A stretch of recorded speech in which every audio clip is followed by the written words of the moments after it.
This video is an overview of an online learning platform that we use here called Schoology. So let's just get right into it.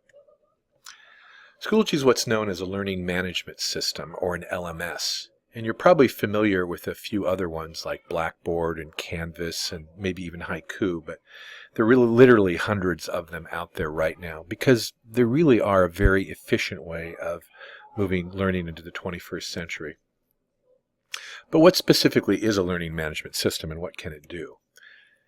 I want you to think of it as a one-stop shop for your entire community. Think of it as like the town square for your entire school, where everything important takes place. It's also an online learning platform or an e-learning platform. So a lot of educational content now can be delivered digitally and remotely as well. For my money, it really is the first site that you should open every day along with your email account. Now, what can an online platform or a digital platform actually do? Well, Schoology is very versatile. You can communicate with everybody in the entire community, or you can communicate with individuals, or you can communicate with just your class or just the groups that you belong to. You can also collaborate and do work, again, remotely with those individuals or those groups. And you can manage your classroom in a new way. You can create interactive assignments that can be done asynchronously, which basically means not just in the classroom, but according to the learning development of the individual. So some students might take longer to finish an assignment. Some people can maybe do it more quickly. Some people have more time maybe at home. Some people can maybe do it in the classroom.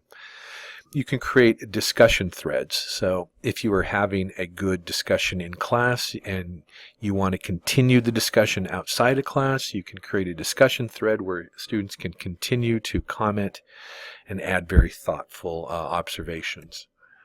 You can create assessments that are beyond just traditional paper and pencil type assessments.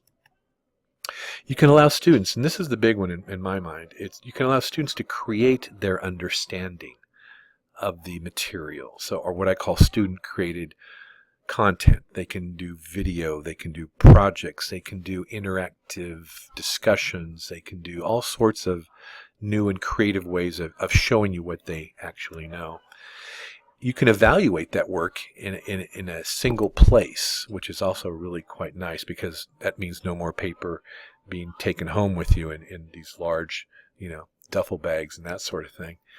And finally, you can also synchronize those evaluations with PowerSchool with just a press of the button. So there's a lot of advantages to LMSs. But rather than talking about it in the third person again, let's just go ahead and actually see what an actual Schoology looks like. Okay, so this is the sign-on page. You'll have your own sign-on credentials, and once you get in, this is what you're going to see. You're going to go right to the default home page. Now you can see it kind of looks a little bit like a Facebook kind of a feel to it.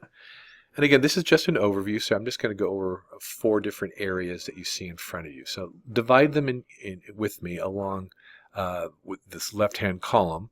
We're going to divide it into this green banner across the top, with these 4 tabs especially being important. We're going to divide it into this third area, which is along the right-hand side, and then finally this main feed here in the middle of the page. Okay, so let's just start at the beginning. On the left-hand side, probably the most important tab here is the calendar feature. Now let me show you why.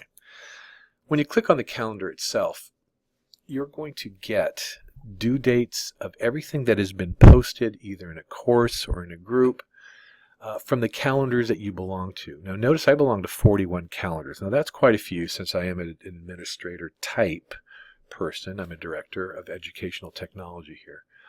But I had 3 calendars showing.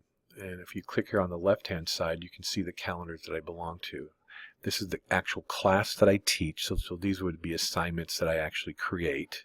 You can see that just by scrolling over. I also belong to the SHC library, which is probably the most pervasive calendar.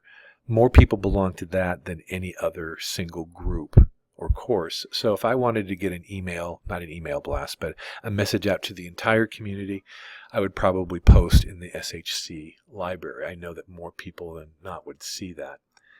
And then finally, I belong to the Sacred Heart Cathedral calendar, which tells me like the order of the day, what color of the day it is, that sort of thing.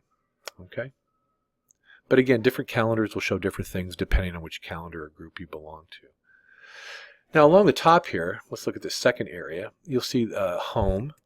Now home is a default setting, so this is what you'll see, and you'll see this feed. I'll talk about that here in a little bit. You'll see which courses that you are part of. So you either are the administrator, which is donated by this little crown, or you're just a member or as a student where there's no crown at all. All right, so you can see that I belong to a number of, and I oversee a number of administrative classes. I'm the administrator, rather, in a number of classes as well as just a member of one specific group. This next tab over, these are different groups that I belong to. And again, as a new teacher, I suggest you belong to 3 groups at least. And the groups are whichever learning team you're part of, and that basically is your course. We'll talk about learning teams in a different video. Everyone should belong to faculty and staff, since you are a faculty or a staff member. And finally, I think you should belong to the, I'll take that back. You should also belong to whatever department you belong to that group. And then finally to the SHC library, because again, that's where you're going to get most of the information that the whole school needs to know. And then finally, resources. Resources are where you can actually save individual files. You can share them with the public. You can share them with a group that you belong to. And you can see, again, all these are all the groups that I belong to. And these are like individual things that I've actually saved, right? And then finally, where am I? I'm in resources, sorry. And then these are apps, which again we'll save for a different time. The other important thing up here is these are emails that you're getting, notifications, but also changing of settings, account settings. Okay. Finally, let's look at let me just go back to the home feed again. Let's look along the right-hand column. Now, there's 2 parts to this one. The reminders are different tasks that you have yet to complete. So, for example, as a teacher, you might have 30 assignments out there. You just click on it and you can see the number of assignments that you still need to grade. Don't be distracted by the 671. That doesn't mean that I'm in charge of 671 assignments. It just means that, again, as being a co-administrator of a number of other classes, I get to oversee what's going on in other places. This feed here on the bottom is just the upcoming. This is one of the ones that the students use quite a bit to see what upcoming things that they have due in class. Now, I would be forewarned, though. As soon as this date is passed, it disappears. So if you miss it, let's just say you're a student and you miss the reminder here, you won't remember necessarily that there was something due. So I encourage teachers to have their students look at the calendar feature.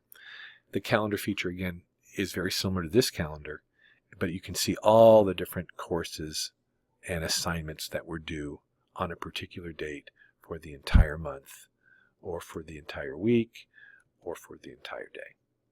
Okay. Finally, let's go back to the main feed and this middle part. Think of this again as a revolving bulletin board. Every time someone from one of my groups posts an update, it will appear here. Okay. And again, here's the tricky part, though. I'm only going to get updates from the groups that I belong to.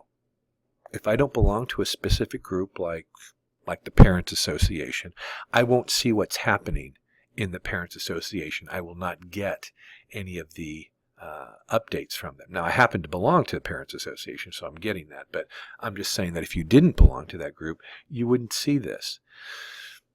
So there are advantages and disadvantages to this. Right? Belonging to so many groups, if you did belong to a lot of them, this would be practically revolving with a number of announcements that are being constantly made, right? Which, again, brings it out of mind after it disappears off the feed. So you only will see, like I said, information and announcements about groups that are germane to your experience here at school. To counteract that a little bit, like I said, everyone should belong to the SHC library. That way you can see like general overall school announcements that really need to be seen by everyone. Okay. Now this was a brief overview, and it's 10 minutes long already. I will delve down a little bit deeper into the individual tabs up here. I'll create another video for that, and we'll do some more along these other side ones as well. Okay, hope that was helpful.